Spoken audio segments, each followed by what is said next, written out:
This is Alice Gordon, and you're listening to episode 61 of Who's on Top.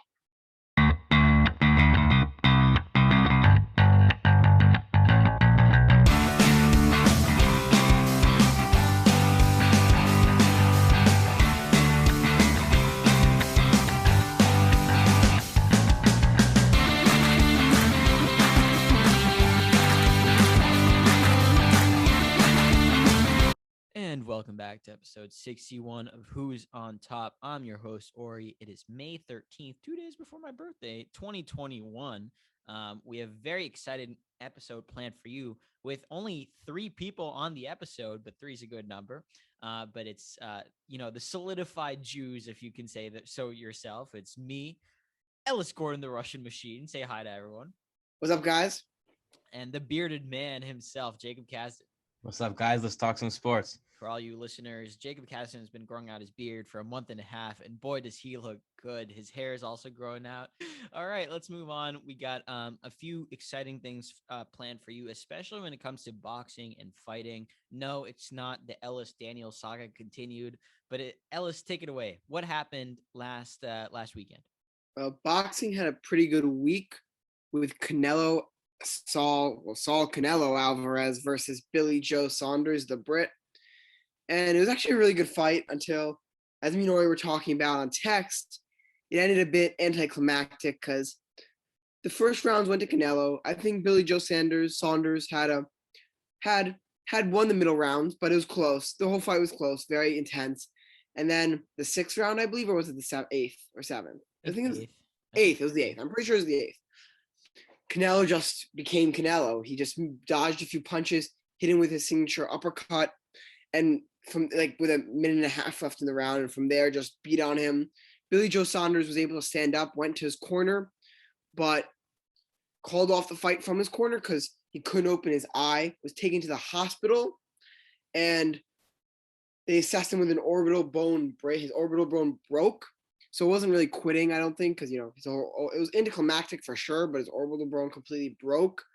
Couldn't open his eye, and his career is, I don't think, in doubt, but, the surgery was successful, but he's going to have to take a long layoff due to Canelo's fist. And Canelo, on the other hand, continues his dominance with an epic Cinco de Mayo performance and is now 1 win away against Caleb Plant from unifying all the super weight division belts. Which is never been for our listeners, think of like the different belts as like Thanos's Infinity Stones, and literally the goal is to unify them all. And currently, he holds 3 of them, which is the belt that he fought with BJ for. And having 4 has been done only very few times, and it would be extremely impressive for him to do it. I mean, like Ellis said, the fight was actually really good. I watched it with some friends. I thought BJ really held his own for the first few fights. I thought he won like maybe 3 of those first few rounds. His jab was working. Canelo looked like he was kind of scoping out his opponent, but wasn't doing too much. But clearly, when you get connected with the uppercut right in the eye, and BJ kind of dodged right into it, and I don't know. It was not a great look, but I loved how Saunders came into this. He came in with attitude. Like the whole fight, he was like screaming at Canelo, and he was like waving his tongue around. And it reminded me a little bit of Tyson Fury. And actually, Tyson Fury was in his corner for the fight. So I mean, it was anticlimactic in very much the same way as Tyson Fury versus Wilder was last time, where the team kind of just threw in the towel, and it was like, it was kind of justified, but you kind of wanted to see them go out under their shield. And I don't know. I thought it was a really good fight, and I just excited me to see boxing. Jake, you got something to say?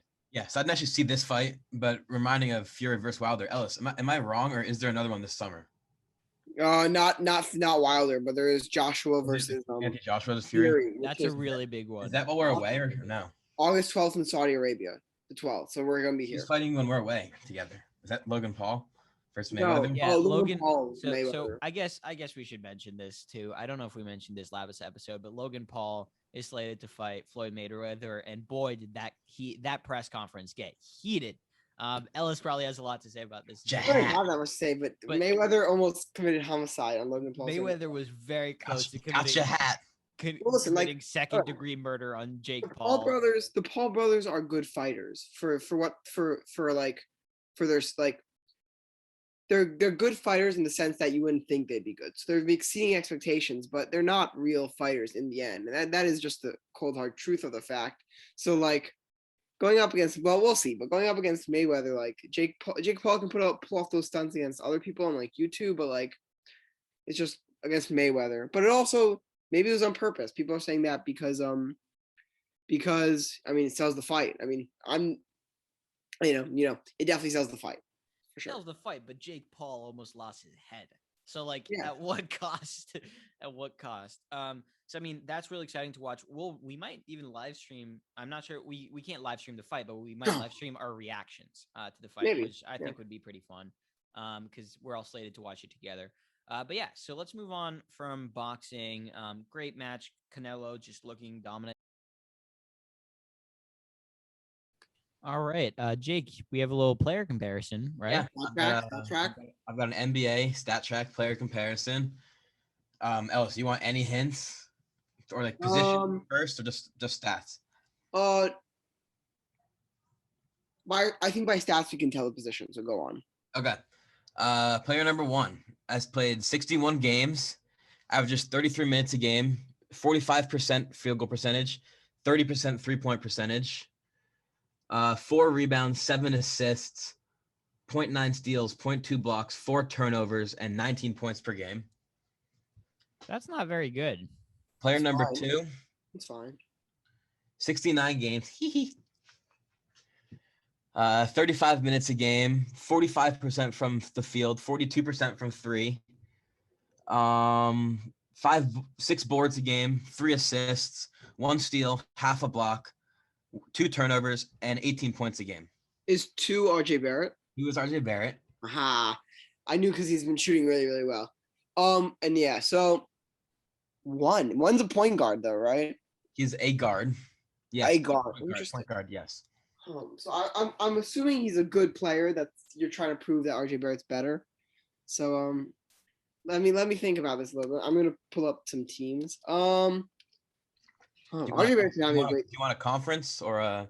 Not quite yet. RJ Barrett, by the way, has been having a great season. He's having a breakout second year. Butler, Jimmy Butler. No, it's not Jimmy Butler. Jimmy Butler's having a much better year than that. Really? Middleton. Nope. All right, Eastern or Western Conference? Western. Okay, good, because now I can. It's a bit too hard. Chris Paul. No, Chris Paul's averaging like 8 assists. Yeah, that's dumb. All right, John Morant. Yes. I knew it. It's a comparison. Yep. Yeah. RJ Barrett is having a very, very comparable season to John Morant, and people give him a lot of shit for being the 3rd best player in his draft. But I think he's the best behind Zion. And I still think Morant's better, but I think all 3 are elite. Not elite, but will be elite. And quick fun fact about RJ Barrett: last time the Knicks made the playoffs, RJ Barrett was 12 years old. I'll definitely say this though: RJ Barrett this last month is a top 10 player in the NBA. Just this last month, he's been lights out. I think John Morant over. I think if I had to pick a player though, I think right now I'd still pick John Morant. Totally fair. But yeah, I think they're definitely closer than the media and most people portray them to be. Yep. All right, are we doing Wacky Sport of the Week? Sure. Go ahead, Ellis. Sure. All right. It's not Frisbee this week. Did you ever listen to that, Jacob? Did not listen to it. You should listen to it. Oh, all right. You actually do Frisbee? Yeah, and Ori it was mostly Ori actually. We all pitched in for fun.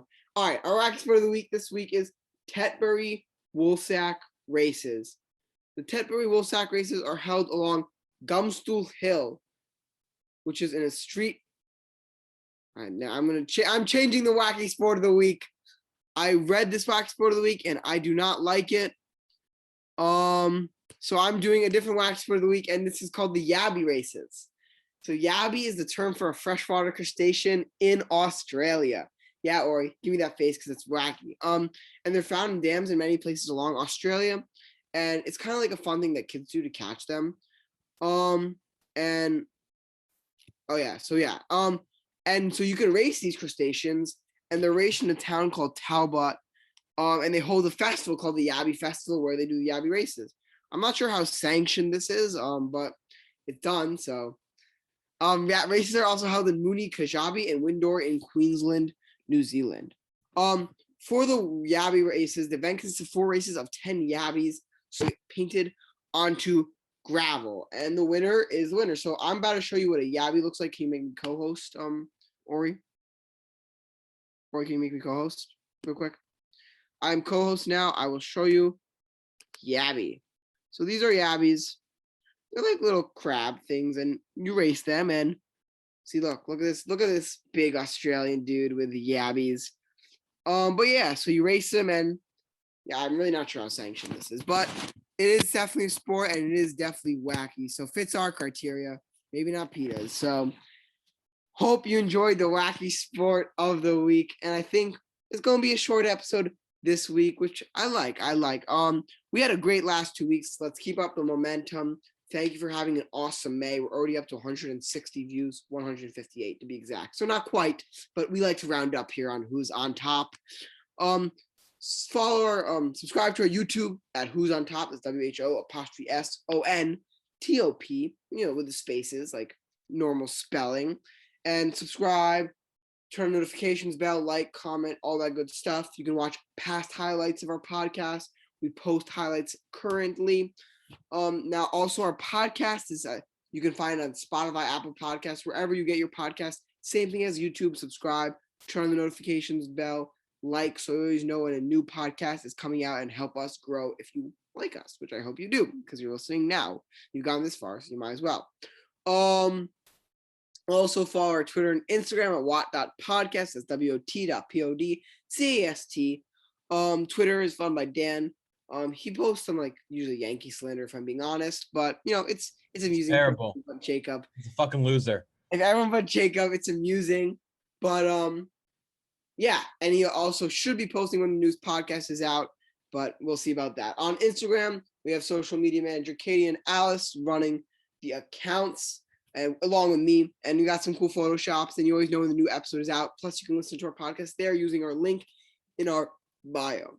Also, do not forget that you can start your own podcast using Buzzsprout, using our link not on our Instagram, but on all our podcast platforms. Just press the link, and you can start a podcast premium plan. If you press the link, you get a $25 gift card if you do the premium plan. It's a good way to get your voice heard. It's fun. It's a nice way to just keep up with friends and just get your opinions out to the world. So I highly recommend that if you want to do that. And I think that is all the messages for this week. Thank you for listening to episode 61. And as always, have a good week. Stay safe, stay healthy. Hope you enjoyed the podcast, and goodbye.